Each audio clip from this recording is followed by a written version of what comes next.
Have you ever really stopped to think about how much you trust your own eyes? I mean, we just assume that what we see is what's really there. We rely on our vision to get around, to recognize the people we love. But what if, one day, that sense of sight started to, well, lie to you, turning the familiar into something strange and unsettling? Today, we're diving into exactly that. Now, that isn't a quote from some art critic. That's how a 42-year-old helicopter pilot described the world after his vision suddenly and terrifyingly changed. Just try to imagine that. You're looking at a friend, and their face just contorts. It morphs into a surrealist masterpiece right in front of you. And that's really the big question we're exploring. This isn't about needing glasses or having bad eyesight. This is about a glitch in the brain's own software, a rare and honestly fascinating condition that shows us just how much of our reality is built inside our own heads. All right, so let's start by taking a closer look at the man who saw Picasso faces everywhere. His case is the perfect window into this really bizarre phenomenon. So this isn't someone with a history of psychiatric problems or anything like that.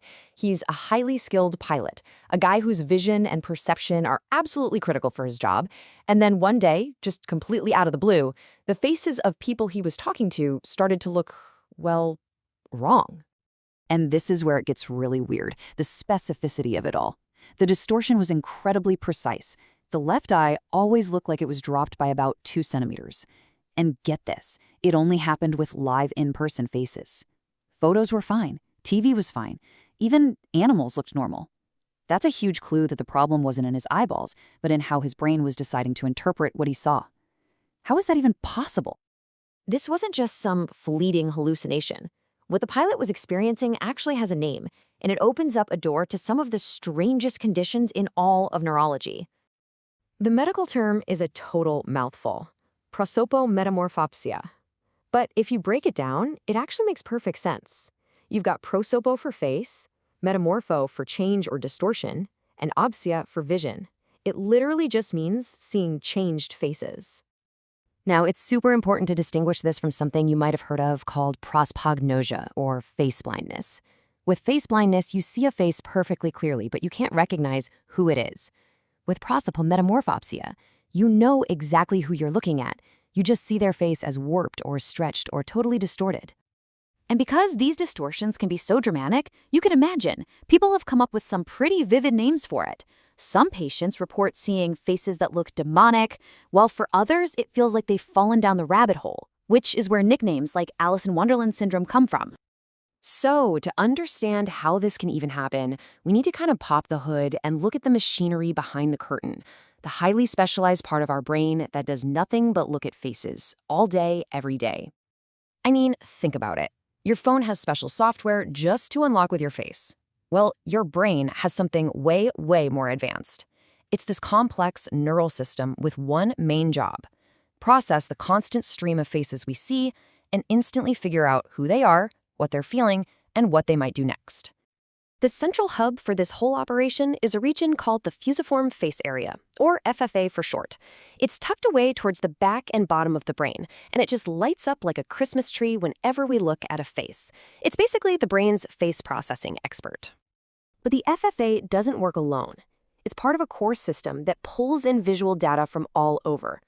And it seems like the right side of the brain is the project manager, taking all those little pieces of facial information and stitching them together into the final, complete picture that we actually see.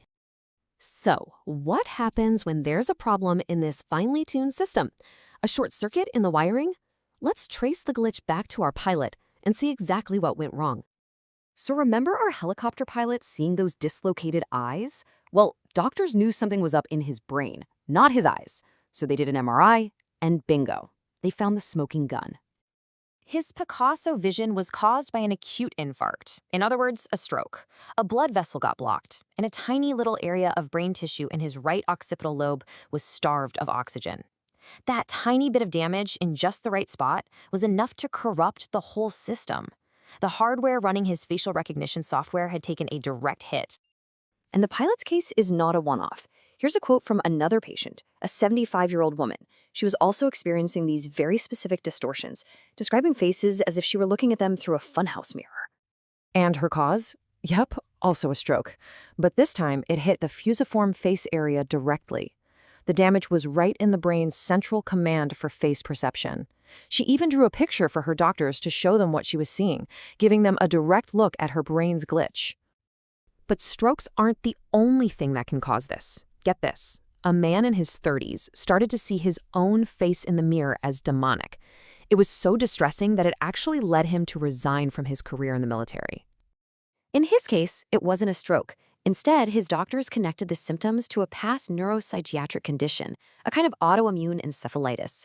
This just goes to show that anything that disrupts this delicate brain network, whether it's a stroke, a tumor, or even epilepsy, can trigger these absolutely bizarre visual distortions.